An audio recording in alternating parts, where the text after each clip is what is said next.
questions. Chancellor, I have one. I noticed that looking at the overall budget cuts of 7.5%. Of the $75 million, you took about higher education took about 33% of that cut. Yes, we did. And that would be an awesome task to go to those institutions and bar down 7.5. And I know, although the institutions for the most part took across the board cuts, I also noticed that you did preserve some of the programs, the higher ed grant program, Promise, and HEAPS. Yes. Was that your decision? Yeah, that was a decision of the commission itself. The commission looked at how do we structure this budget. They felt that preserving the student financial aid programs was the first priority, Senator. And of course, most of that money does flow back to the institutions through scholarships. So therefore, they felt that that we should not cut off the pipeline of students. To cut back on that is going to hurt the institutions down the road. I think that was an excellent decision. One of the inquiries that I know a lot of senators have been getting deal with the tuition contract program, the veterinary program, I believe optometry and podiatry, right? And especially the veterinary program, I've been getting a lot of inquiries as to how that perceived cut, which is 9% cut,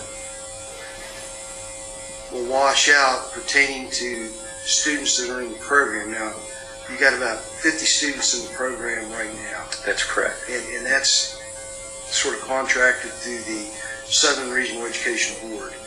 About 13 students per year have the opportunity to go to a veterinary school. Yes. Have you any indication of how those cuts will filter down to those individuals? I know each individual gets, what, $25,000 per year? Yes. What is the base cost of in-state tuition at each one of those institutions? Senator, we too have been getting a lot of calls and questions about this program. The vast majority of it is the veterinary medicine program, about 90% of it. We have a very few students in optometry and podiatry. And you may ask, why are we looking at these programs outside the state? It's because, of course, we do not have those programs in West Virginia. And the concept was years ago that it would cost a lot more to build a program here. For example, a veterinary medical school would be far more expensive than an annual appropriation to a few students. What this does is, you're correct, it provides them the ability to compete as an in-state student. We have students at Virginia Tech, we also have Mississippi and Auburn. Those students then compete with about 300, let's say, in-state students, to allow them to get into one of the in-state slots. This fund, $26,600 right now, is what we're paying the institution for each one of those students.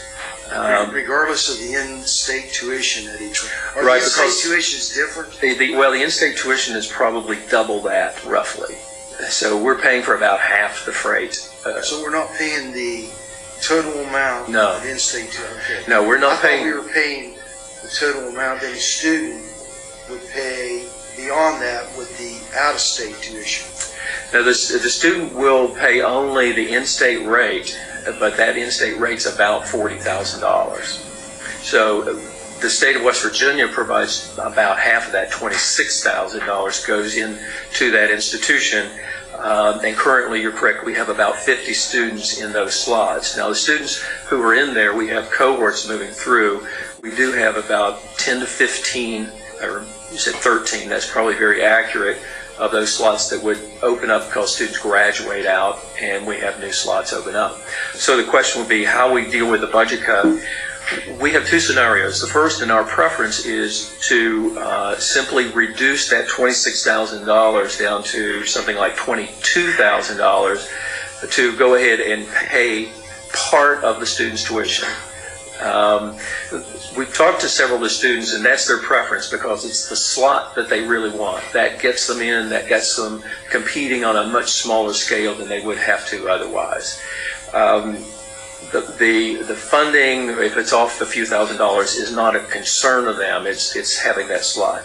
The other scenario, and we may be forced to look at this, given how SREB regulates the program, because it's several states together, and if you start to change the agreement of how much money you put in each year, then you start to offset all of the other states, and they all have to come back and renegotiate the numbers, according to my discussion with Dave Spence as of Friday. So what we're trying to do is preserve the slots at a lower rate. Now, he indicates perhaps we may have to simply cut a slot or two to be able to get down to where we can afford and have a smaller incoming class this year.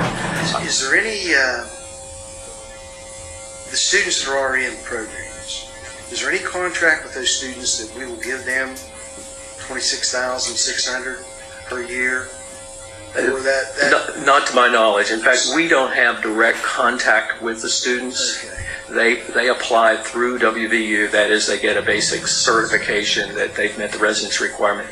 And then we never really know until sometime early fall, we will get a bill from Auburn or Mississippi. And they'll have a list. We have these 20 students, and here's how much, according to this $26,000 fee, your fee is this year. So it varies up and down. I just thought that, some students in building financial aid portfolios would sort of think that would be a concrete number that they could bank on. Of the 13, so theoretically we're graduating about 13 students a year. Correct. Of those 13 slots, how many come back to West Virginia? We have just some anecdotal information. There's no reporting requirement to us. There's no residence requirement to come back. We have some anecdotal evidence that about half of them return. And would that reason be simply because there's not an availability of employment? Or I think it's a combination of things, Senator. We do know that, for example, in large animal veterinary medicine for farm animals, horses, there does seem to be a demand. Some of the general areas in some areas of the state have a less demand. In fact, one of the students told me last week that she would have to relocate somewhere else in the state because she thought that area and that specialty was saturated. So it does vary by county. I do understand we have delegate from Preston County told me we have 11 counties that has no veterinary medicine offerings in those particular counties. So it's spotty. I see. Okay, that's been very helpful. I think I can sort of explain that. I'm sorry, it is complicated, but it has caused us to dig into it. I had a misconception about that. I thought it was $25,000, and that was in-state tuition cost. But anyway. Further questions for Chancellor Hill? If not, Chancellor, thank you very much. We appreciate what you're working with here, and look forward to it as well. Senator, thank you. We'll give you folks a chance to. Kurt will put the